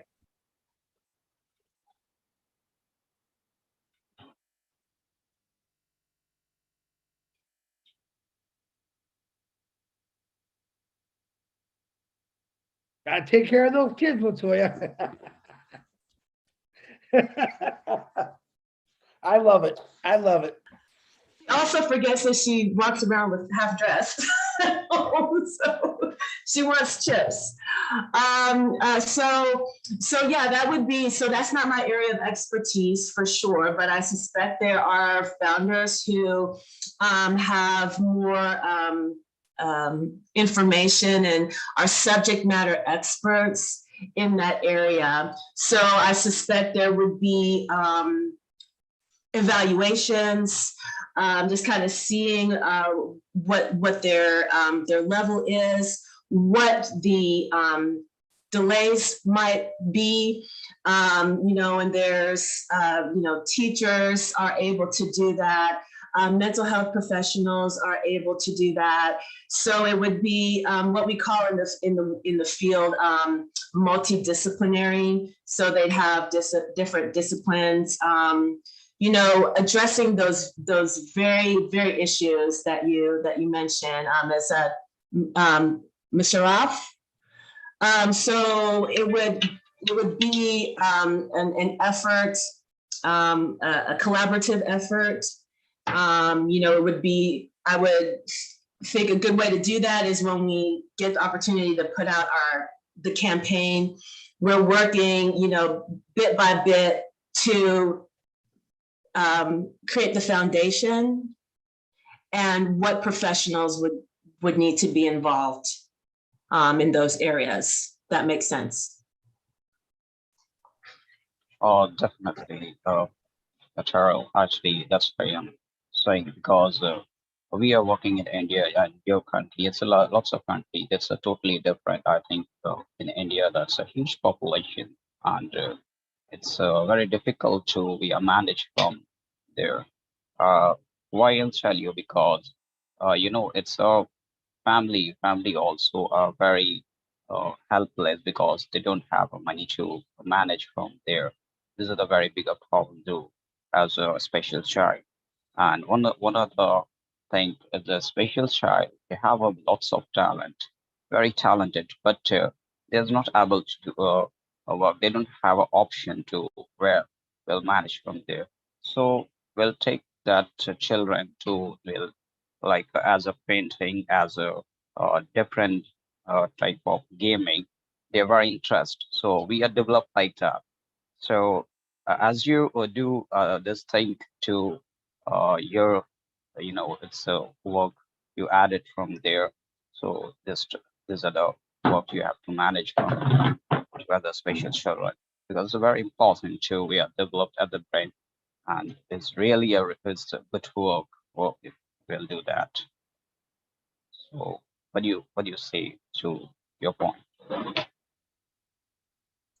Yes, so you're right. I do agree. Sometimes when children don't move along in the way that some adults expect them to move along, they retreat to themselves. We don't know what's going on, and people either don't have the time, the effort, the desire, the will to do anything more to help them thrive and to grow and to bloom in their own way. So that's where we have the opportunity to make a huge impact by giving the children the space to be able to do that. And even if there might be something that might hold them back, the brain is an amazing organ. And if one area is not as strong, other areas work together to make that area strong, but there's practice, it has to be repetition. So even if children are not particularly strong in one area, they can be strong in many, many other areas.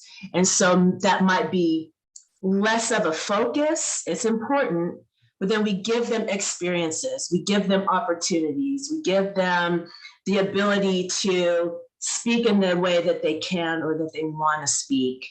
And that goes a long way when it comes to education. And it goes a long way when it comes to, feeling confident despite whatever may be holding you back that you can't control. All right. Okay. Definitely. Latoya, thank you. Yes. Musharraf, you got to have a whole nother show for the questions you're asking, brother, but I appreciate you. She answered all your questions pretty good there? Yeah, actually, Chris, I'll just say that I'm also doing work from there. It's a very huge population. It's like 25,000 people. They are stay at one place and they don't have an option. They don't have an opportunity. It's like you not believe it's very difficult to they will earn $1 in a day and they will manage his family. It's a very difficult. In that particular area, we have to do this work, our team. So that's why we'll ask this question. No, good. They were a great question, Musharraf. Do me a favor, connect with Latoya. I'm sure Latoya and her father can help out with a lot of things that's going on over there. You guys could probably have some pretty good emails and learn from each other. I appreciate your questions, though. Thank you. Thank you. Thank you very much. I'm gonna still be around. I'll be listening on my headset, but I'm getting snacks and things. So I got you, Latoya. I'll still be here. I'll still be here. Thank you. You gotta be a mom. We got you. All right, Miss Dr. Benny, my queen, come on down. Thank you so much, Brother Chris, for giving me this opportunity. Good evening, good morning, good afternoon to each and everyone. I want to take this special moment to thank Miss Latoya and her daddy for sharing this opportunity. We know that these children, they need a lot of help. And because of OnPassive, OBless is going to help. Just to ask, I do have just two questions, but let me ask one first. First of all, I want to thank those who came before me. Thank you guys for asking your question. And I want to thank Ms. Latoya for answering all the questions.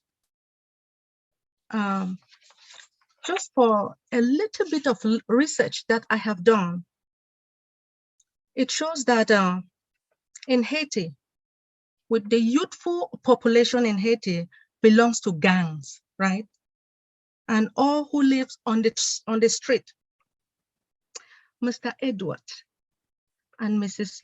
Latoya, do you guys have any plans for those children?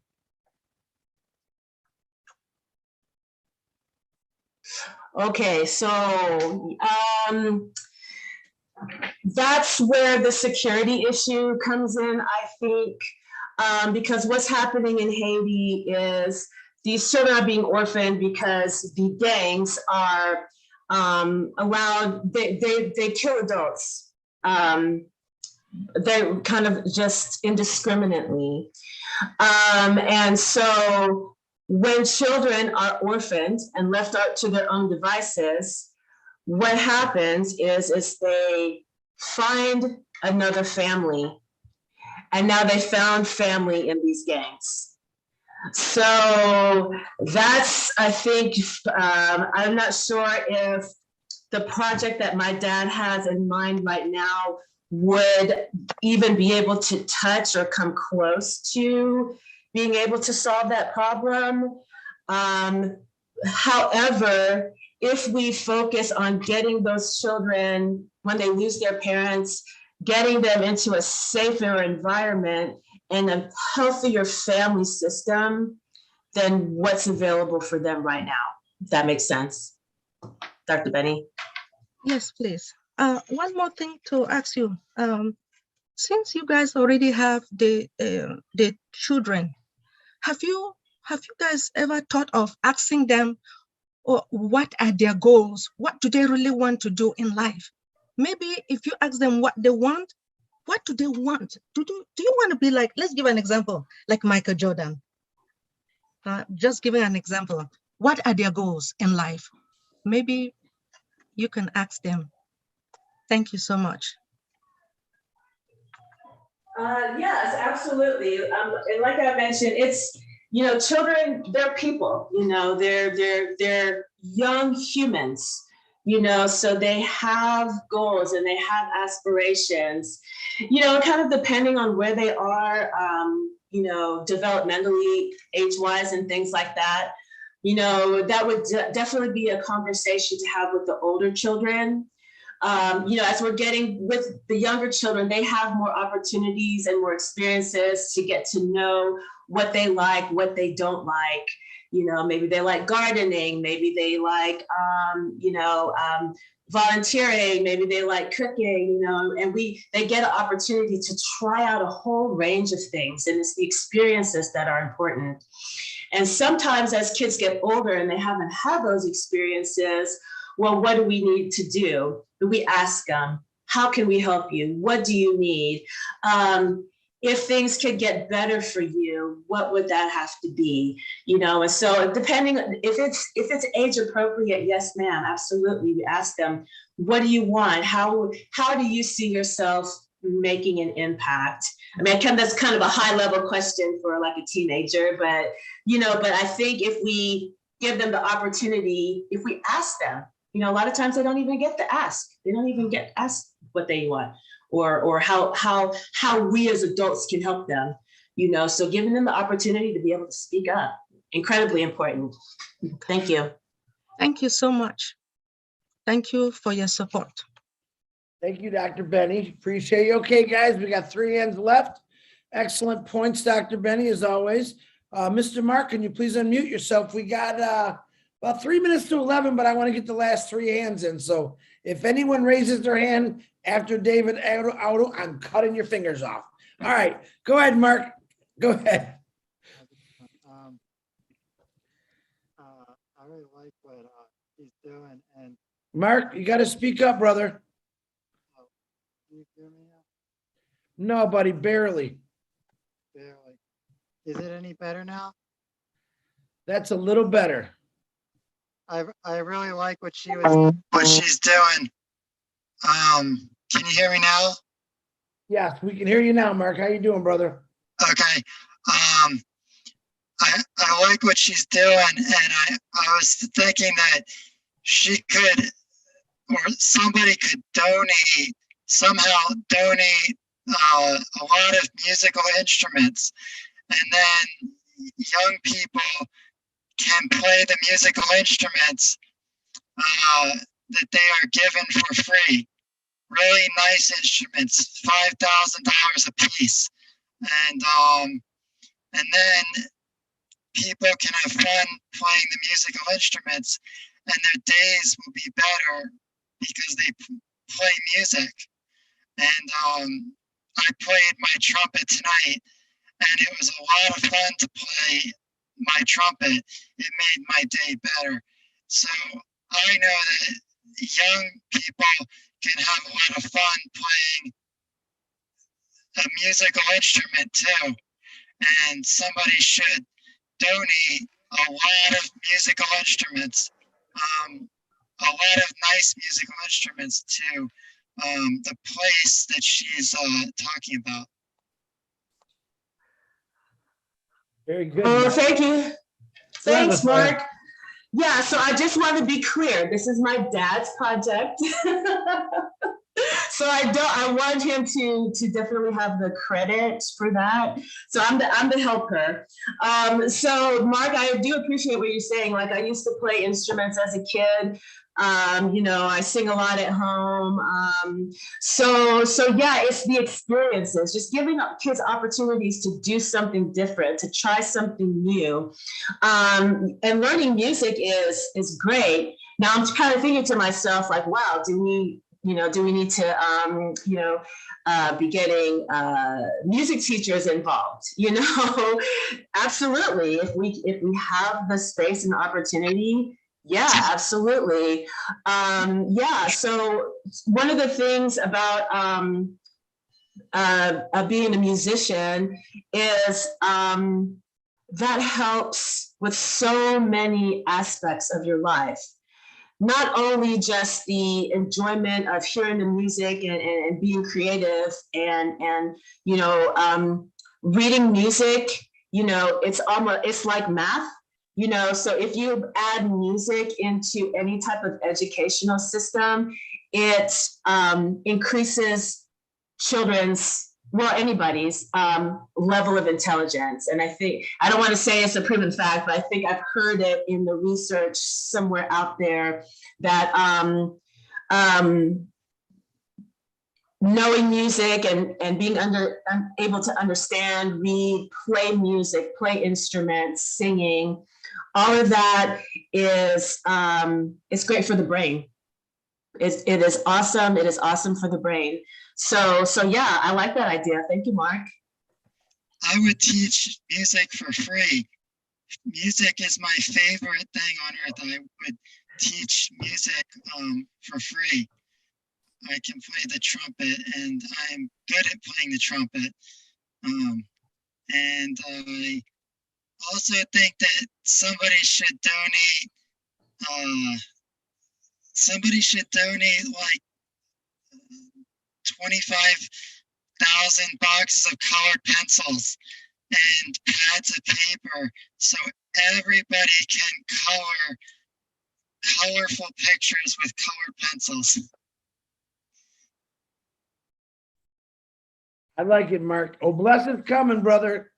Oh, bless is coming. Keep putting those ideas down, and I would love to see you as a music teacher, Mark. I really would. Thank you for the questions, Mark, and Latoya. Thank you for answering again.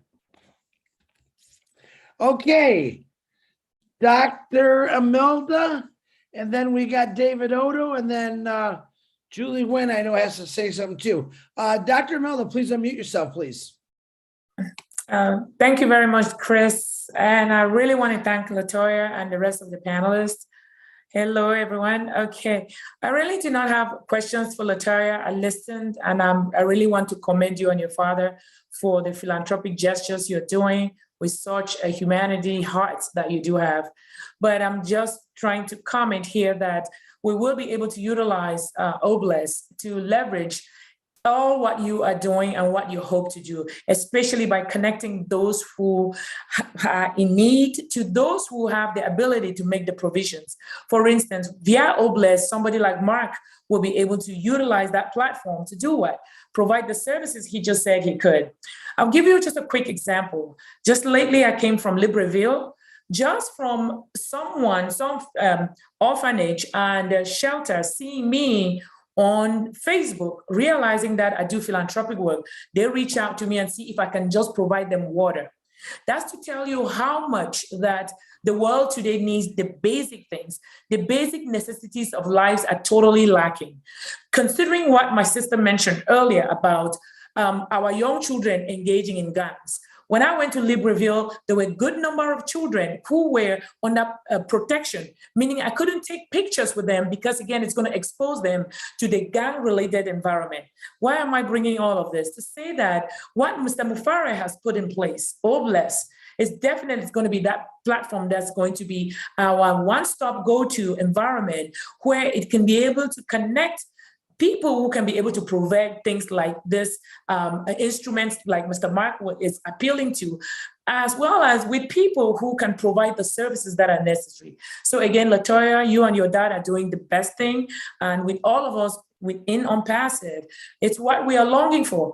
OBLES is going to be that one product that is going to surpass anything else that I believe that OnPassive is going to award us because of, again, the humanitarian aspect embedded in its entire concept. So again, let's stay strong, remain strong, because we are all in it to win it. Thank you all. So thank you so much, Dr. Imelda. Thank you. Yes, and that's exactly my train of thought there. Whatever we need, I just wanted to say to Mark, he mentioned donating. Well, we don't have to do that. We won't have to, when I think of donations, I'm thinking of, we are struggling to get this stuff that we need, and I'm sure that's not what he meant, but that's kind of what I heard, that kind of comes to me when I hear donations versus charitable giving or whatever it is that we want to call it. But yes, OnPassive is the total solution. It's the total solution for everything. So if you left your contact information for me and my dad in the chat, I have taken screenshots or taken pictures of all that information. I know Engineer Mike left me a number, that young lady, Armanadine Jacotin, I've gotten her information. So thank you all if you've left me anything. If you want to leave me anything, I know we're running short on time. I will be happy to take your information and we'll be reaching out to you in the near future. Thank you. Wonderful. David Oda, you had your hand up. Would you like to say something, brother? I was just kind of bouncing around back and forth about childhood and stuff, right? And like it depends. Like, okay, they're all refugees and that, so a lot of them probably come from places where they haven't been exposed to a lot of things. So, you know what I mean? Like giving them stuff that's gonna get them going, and you know, like show them new things and that. Let a kid be a kid, right? You know, and they're like sponges. I know I was a kid once, right? But you know, like I say, you were never a kid, David. Come on now. No, David, I agree with you on that. That's a big problem with me in this world today is we don't let our kids be kids. Kids are supposed to be having fun, enjoying things, because sooner or later they're going to get old and crepit like us, and we can't do nothing. So yeah, let kids be kids and let them learn as much as they can. David, go ahead. Yeah, because I mean, like, well, growing up, I was in home to home and stuff, and not all of them are that great, right? And so by the time I was 16, I decided to cut out on my own, be my own boss. But I was still a kid, eh? But like I say, what I look back on and what children are going through today in really, really bad areas and stuff, they really, really need guidance. And they basically, if they're given an opportunity, they're gonna go for it, right? Because like an idle mind is like, you know, trouble, right? But you keep them occupied and help them find out what they do like. And I don't know, like I say, let a kid be a kid, and they grow up. Experience be your best teacher. My father always told me, and that's pretty true. Absolutely, David. Absolutely. Okay, thanks for letting me speak. Y'all have a good night. You're Love welcome, y'all. David. Okay, before I let Julie go on, I want to thank everyone so I don't forget, because I got it all in my head. I know Daryl had just left because he had to get some sleep. I want to thank Daryl Cook for taking those notes like he always does. I definitely want to thank Mr. Edward Francis and his beautiful daughter, LaToya, for bringing a whole new, listen, we started with one way, but I think we kept it to the program as far as kids. Edward, I appreciate you for bringing this up. We got a lot of attention for Haiti tonight. I think you should be very proud of your daughter because she's a phenomenal lady. And I'm so glad we got to meet both of you. So I appreciate you both. I want to thank all the speakers that got on here. Theodore Williams, who is the silent gem that I'm definitely going to tickle more to get him to talk some more. I know he's got a lot more in him. I want to thank all the speakers on here. I want to thank Julie Wen, Lynn Nakamoto for helping running the board and advertising. Marty DeGarmo for coming on here and saying his wise words, and everyone on the YouTube channels that are watching. And hold on, I got another message. I'm getting all kind of messages right now.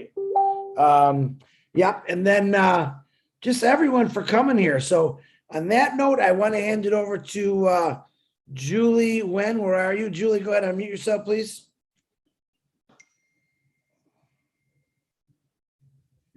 Julie, you're muted. Go ahead, say whatever you got to say, Julie. I missed it, so you go right ahead. Thank you so much, Chris, for spearheading this beautiful program called OBLESS.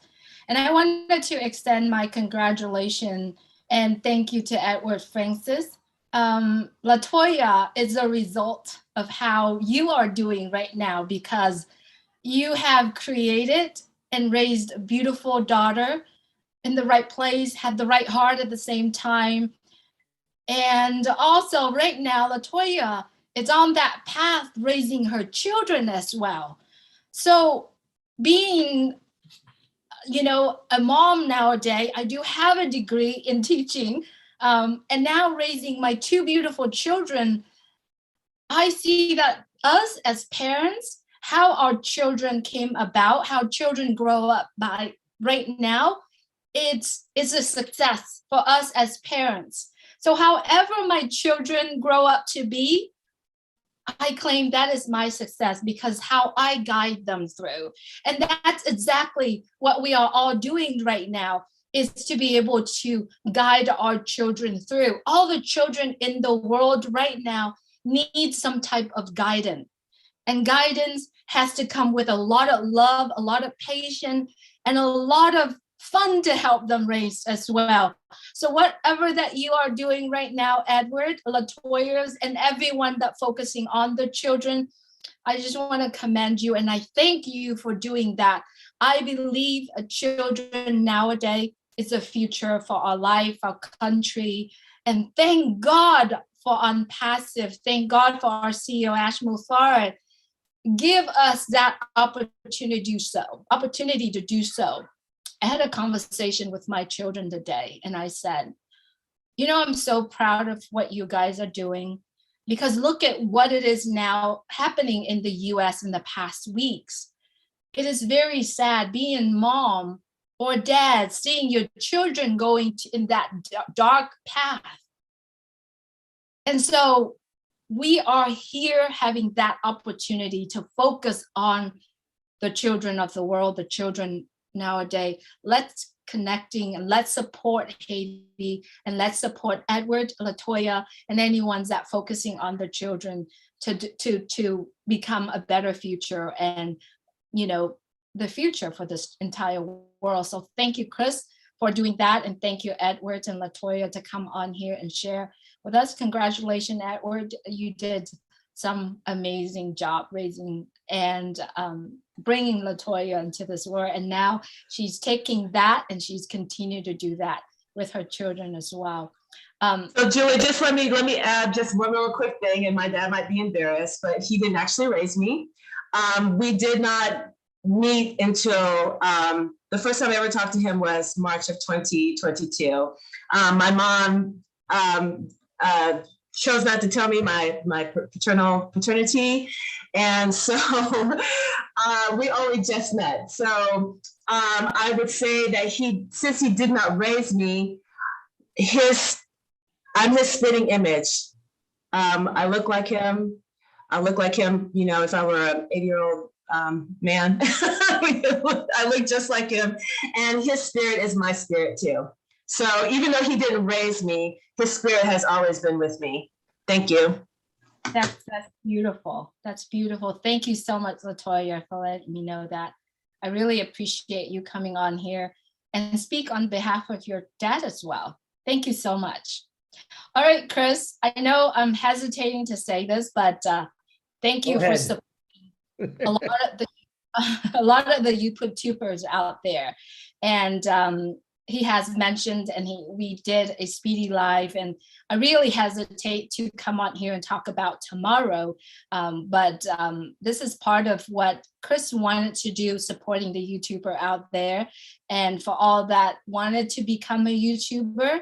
So tomorrow at 7:00 p.m. Eastern time, I asked Marty to ask Dan and Mike and everyone that know and understand how powerful it is to have your own YouTube and to share it out to the world. I believe in the massive action. Let's say if 1.5 million of us has YouTube that talk about Unpassive, imagine the massive impact to the world. So tomorrow I'm holding a no pro YouTube tell it all how I did it when I start building and putting together the Julie and Milo show, and on YouTube, and also for my personal YouTube as well.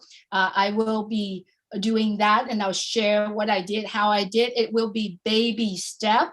So if you already have the YouTube channel and you are doing well, and you know exactly what to do, you're more than welcome to come in and share. However, the panel only have 100 people on the panel, so that the people that actually truly needs to work on YouTube and how to set up, they can come on and they can ask questions. So tomorrow it's at 7 p.m. Eastern time. Please, if you have a laptop and if you have an iPhone, that is what we're focusing on. Laptop is for you to watch the Zoom.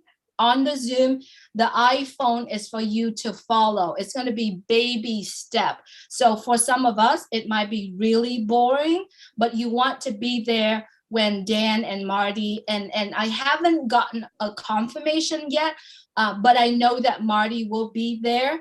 He always support on everything that we are doing. So thank you, Marty, for that.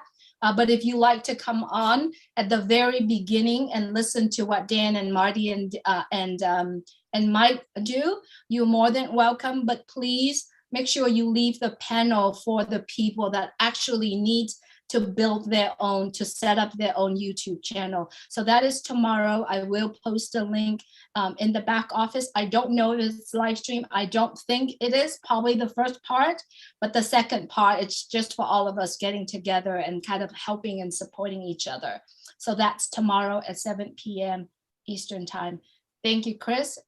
Beautiful work that you are doing. I'm always here if anyone needed help. I'm always be here. Thanks so much. Thank you, Julie Nguyen. And tomorrow's on Past the 360, I believe is at noon with myself, Red, and Marty. I'll probably get more information in the next couple hours on that. It's going to be a long night, I think. But guys, stay blessed. God bless you all. Once again, LaToya and your amazing father. And I told Edward he wasn't allowed to turn his camera on because he's 80 some years old. He looks like he's 32, and that can't happen. The only sexy guy in here has got to be me, I told him. So, Edward, it's a privilege. Standard time, 10 o'clock tomorrow, 360? 360 will be at, I believe, right at 12 noon EDT, but I won't find that out till the morning time. We'll have it posted. Red will have it posted probably in the next couple hours here. So thank you, dear. All right, you're welcome. Edward, LaToya, my heart goes out to you. Let's do what I always say, Haiti. UnPassed is coming. We're going to help the children and rebuild Haiti. And Edward and his amazing daughter are going to lead the path. And anyone that's watching this as a recording later, if you want to get information or contact with LaToya, send me your information if you watch this tomorrow. And I promise you I will get it to LaToya and to her father if you want to help out. Once again, thanks for everyone that helped out. I love every one of you. Go get some sleep. The excitement is just starting. And when we launch to the world, you guys, you haven't seen me excited yet. When I know that we're putting apples in people's bellies, people's hands, people's countries to better them, then you're going to see some excitement. I love every one of you. Unmute yourself and say love you too. Bye, guys. Good night, everybody. Bye. Bye. Bye. Everybody. Everybody. Good night, I'm gonna miss you. See you all again. Hey, Chris,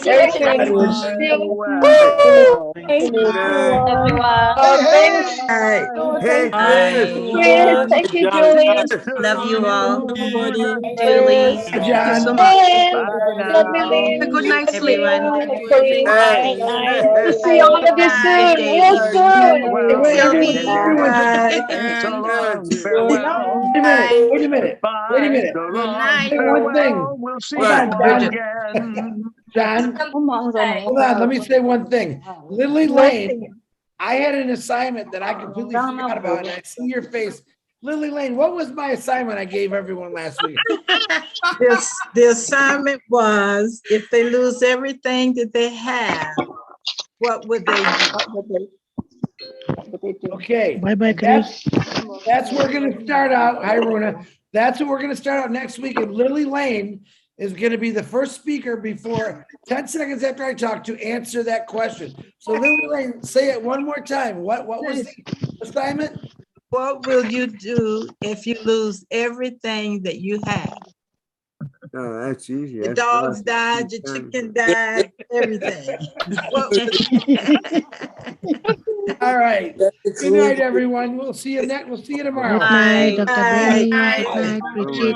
Was Good night, brother. Good I night, didn't Julie. forget Lily. I was waiting for you. Everyone. I was waiting for you at Good the night. end. Have a good day. Good night.